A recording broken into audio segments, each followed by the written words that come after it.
Let's get salty! Hey everyone, Zeddy here again today with a brand new video, and this is not the greatest look for Blizzard, and I'm not talking about this tweet going over the casters for the World Championships that will be going live tomorrow. By the way, we will be streaming it over on my Twitch channel all weekend, Thursday through Sunday. Drops will be available. You can hang out with me and Theo as we're going to be dunking on a lot of stuff. Let's be real, because yes, the look for this tournament, not phenomenal, as the lineups have been posted by the competitors, and my God, it's a lot of the same stuff, and it's a lot of the same few cards that are going to be determining who's going to be winning Worlds. I feel like there's going to be a lot of dice rolls in some ways. We're going to go over it. Plus, you might want to check out the deck list. Maybe you want to try them on ladder, which we'll be doing later today on my stream over at twitch.tv/Zeddy. Is that 2 shout outs to my own channel? That is disgusting. But you know what's not disgusting? If you enjoy the content on this channel, the YouTube channel, please hit that sub button down below. Give the video a like as it helps the channel out a lot. My God. Anyways, let's go into the topic of the video because, well, actually, first, before we do that, I do want to shout out the casters that will be on the main channel throughout the weekend. Edelweiss, Lorinda, Raven, and Sottle will be casting, as well as they're going to have special guests in Cora, who you might know as a card designer on the Hearthstone team. She also used to cast back in the day. Darok, who runs the esports program and has been doing a great job. Him and TJ, I believe, are in charge this year. Mick Banterface giving Americas some representation in this tournament somehow. Right, we can't qualify, but we could get on the caster panel at least as a guest and wreck them. A prominent EU streamer and competitor, really good player, and should be interesting to hear what they have to say, because I want to say some positives. But if we look at the actual lineups for this event, it's a bit jarring, and this will be linked down below if you want to take a look. You want to copy the deck codes, they're over on HS Guru. My God, is that a lack of diversity if I've ever seen it in a Hearthstone tournament.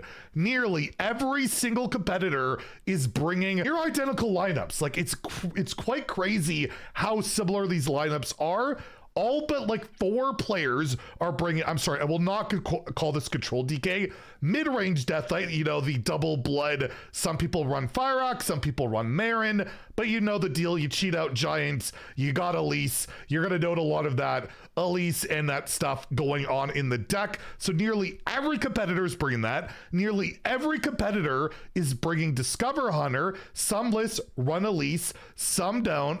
Grifta is in all of these decks, by the way, in both Death Knight and Hunter. And I just tweeted out today how I feel like Grifta is one of the worst design cards in recent times, mainly because win or lose, you're just rolling dice on this card. If I get the damage, I win the game. Did I get the steal? I win the game. I didn't, I lose, or maybe a heal. Like, it's just awful, and it also destroys class identity. But we're going to talk about that topic in more of a late year recap video, where I have a wish for Hearthstone to really get away from cards like Grifta, away from cards like Elise that destroy class identity. We're going to talk about that later. But anyways, so the competitors almost all bring Death Knight, almost all bringing Hunter, almost every single person is bringing Warrior, with only, I think, 2 Dragon Warriors being brought rather than Quest. But you'll also note the Dragon Warrior, the best list that the competitors are bringing, all run Elise. And if you take a look at the Quest Warrior,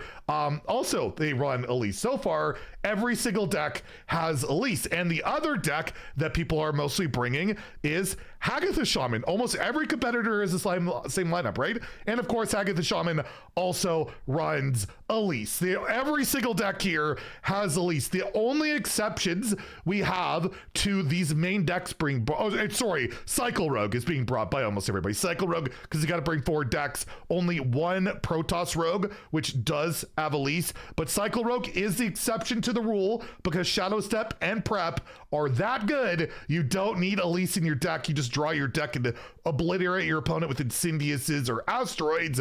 Regardless of that, it's basically the same lineups, right? We have 2 Egg Locks, 2 Egg Warlocks are being brought. No Elise, how about that? Where you spam your egg and destroy it and then, you know, bring it back. So we have 2 people bringing that, and we have 2 people bringing copy druid, right? Which of course, Elise, locations. And I might do a video on this deck soon because it looks really kind of crazy. I'm gonna have some gameplay stuff for you guys over the next few days during Worlds because there's not gonna be a ton of news. We'll recap Worlds probably later. But regardless, yeah, this location druid has popped up, and a couple of people have brought them.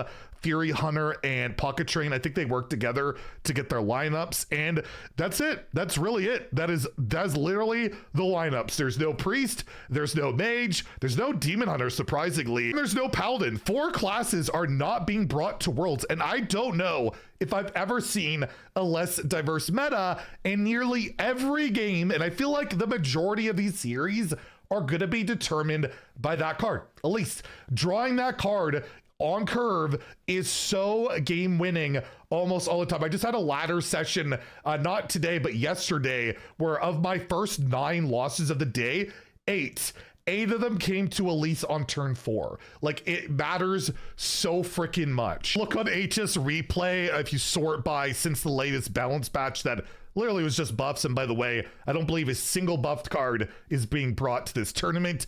In Legend, you can see Elise in 2/3 of decks. In Ziliax, which has been nerfed, what, 7 times, I think? 6 or 7 times. 62% of decks. Bob in 1/3. It is kind of crazy that we're have this continuous pattern of neutrals just being in like every deck. And not only are they in like every deck, they're like the best card in the deck. So it's going to be a ton. Over 4 days, we're going to be casting. I don't know if we should do like a game, keep track of how many times Elise basically wins a game, right? We might do that. I don't know. But yes, Elise on curve is pretty darn ridiculous. I go to like turn details, you can see the impact of this card, and would you look at that, on turn 4 the card spikes unbelievably huge and falls off after that. That turn 4 is pretty darn insane. And I know they did a balance patch and they're like relatively happy with the meta. There is a pretty large amount of decks you can bring, but at the end of the day, when all your top competitors all bring basically the same things, I just don't think it's a great look. It's not going to be that fun a tournament from gameplay perspective, I don't think. You never know. We'll see how it plays out. But I'm just dreading that. Is it all just going to be about drawing your high win rate cards on curve, about getting Elise on 4, getting Niall on 3, getting Hagatha on 4?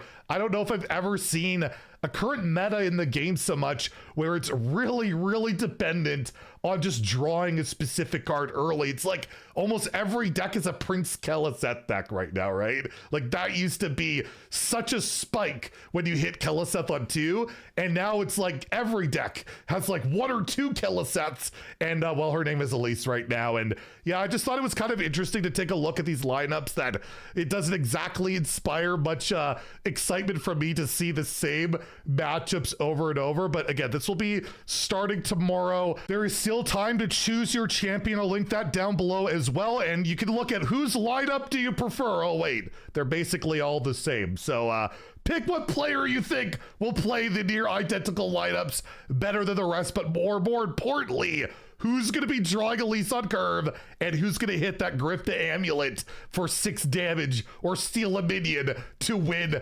that game. So yeah, hopefully you guys enjoyed the video, and again, I'm still excited for Worlds, but I'm not going to lie, these lineups make it a little less I don't know, a little less exciting for me at the end of the day, because I would like to see a little bit more variety, but at least it's not like starships and stuff for once, right? Very little StarCraft. We'll go with that. Anyways, enjoy the video. Please like and subscribe. Have a great day and stay salty, my friends.